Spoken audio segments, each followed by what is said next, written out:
All right, I'll do a really quick introduction. My name is Dante Bartee. I coach currently, like Coach said, at the University of California, Berkeley as a defensive line and outside linebackers graduate assistant. Before that, I was at Upper Iowa University, a D2 school in Northeast Iowa. I was an inside linebackers position coach for a season. And then prior to that, I was a student at Arizona State University, and I was also a defensive coordinator and defensive backs coach at Perry High School, which is in Chandler, Arizona. So today, what we're going to focus on is middle field closed defense. I think a lot of us get pretty enamored, obviously, with playing too high defensive structure, but there are some principles of playing middle field closed defense, whether you're playing Ripple as match cover three match defense, or you're playing cover one, that you need to understand in order to be able to play middle field closed structures. The number one reason we use middle field closed defense is to stop the run. We need to both stop the run, and then we need to define whether we need to play close coverage, in which case we're going to play cover one and defend the middle of the field, or we're going to play softer coverage, zone match coverage, and we're going to play cover three. There are some principles of playing those two different types of coverages I want to go over. So the first one is this idea of playing dividers, okay?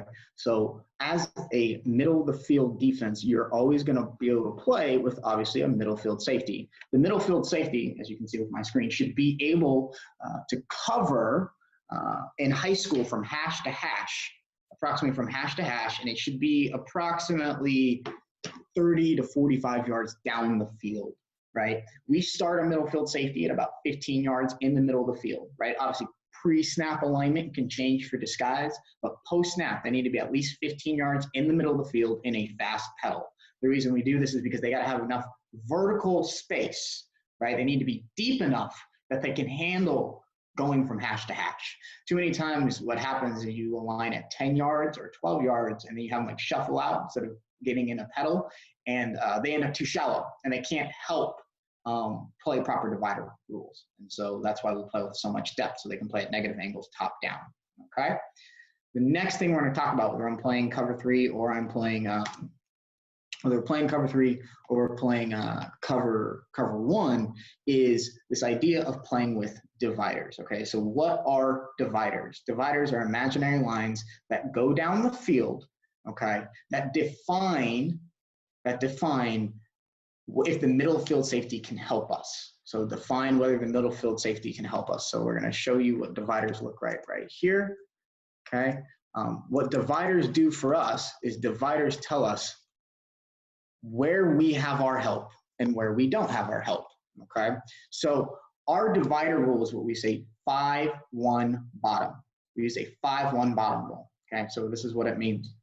If the ball is in the middle of the field, everybody who's covering a possible eligible receiver that's not in the backfield, okay, is going to align based on a divider that runs 1 yard inside the number. Everything is in relation to the number, okay?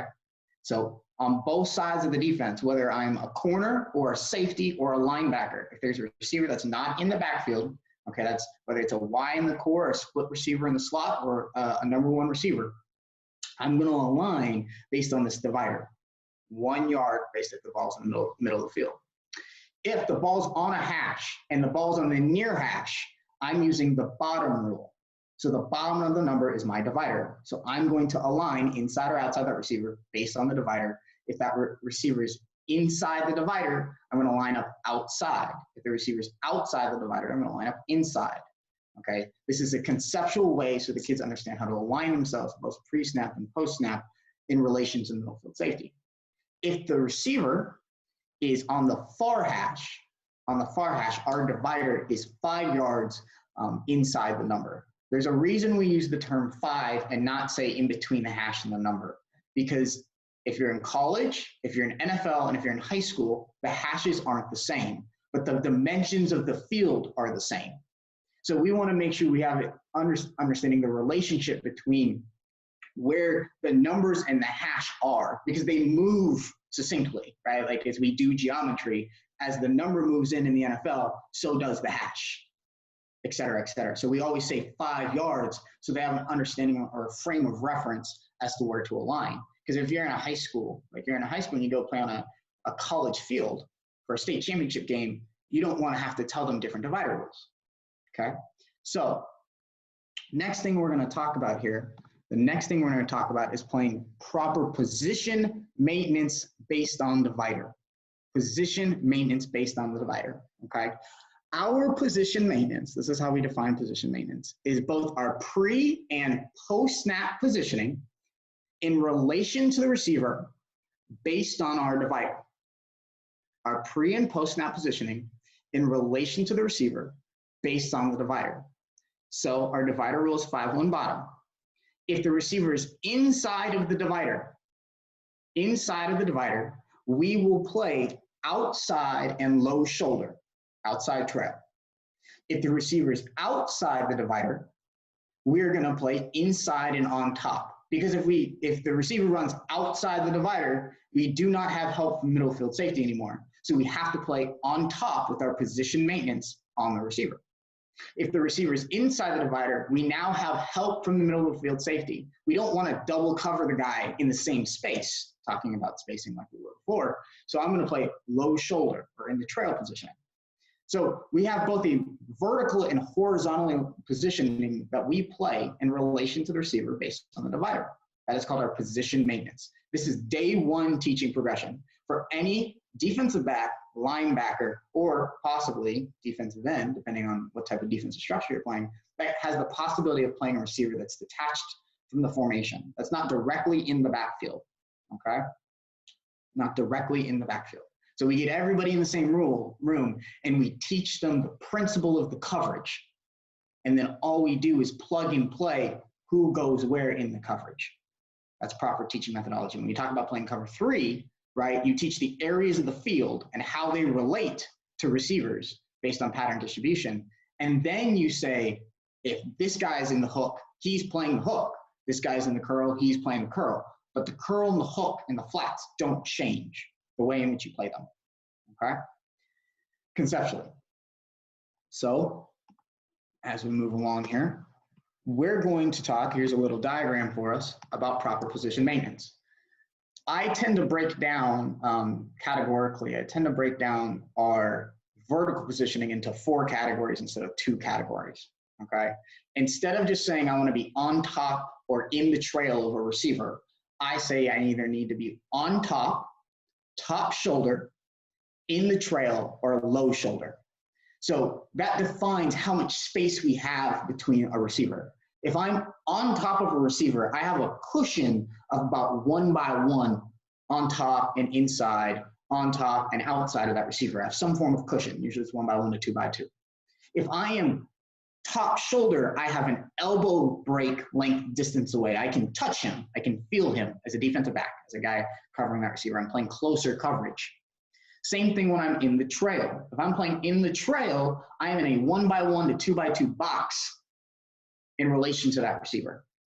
However, if I'm playing low shoulder, I'm going to be an elbow break length away from that receiver. I should be able to touch that receiver, okay, because I'm playing closer coverage. We use this terminology and this conceptualization for other coverages in which we play. An example would be, I want to be inside trail when I play 2-man, right? I want to be inside trail when I play 2-man. I don't necessarily need to be inside low shoulder.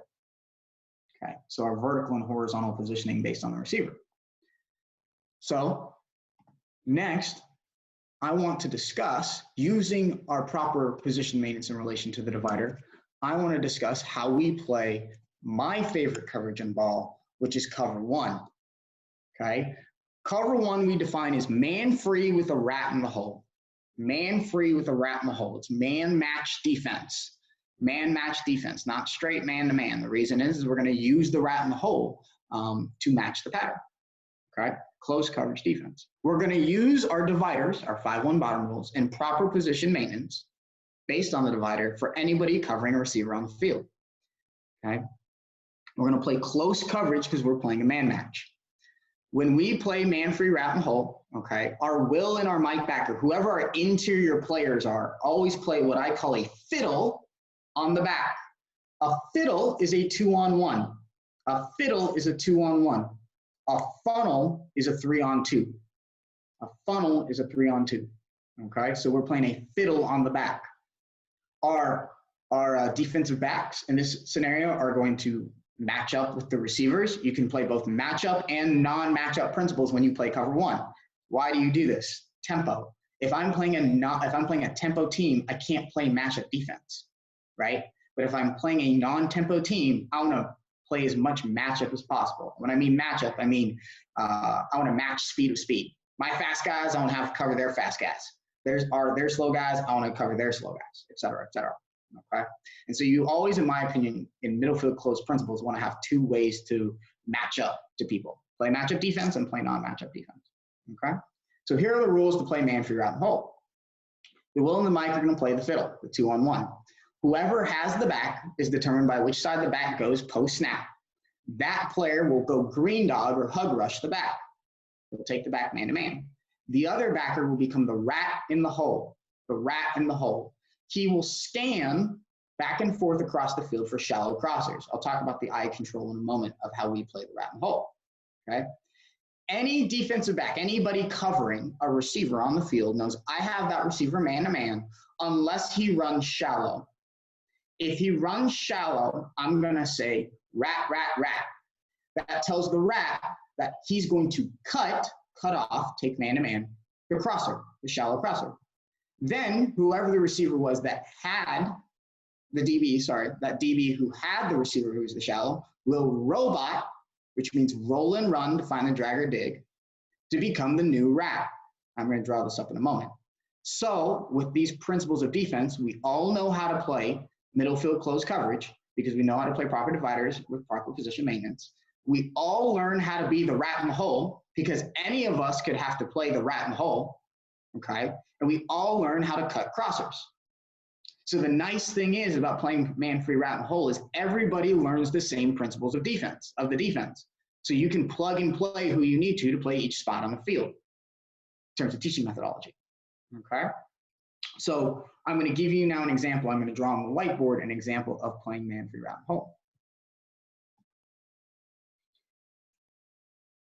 Let's go to stop share. Here we go.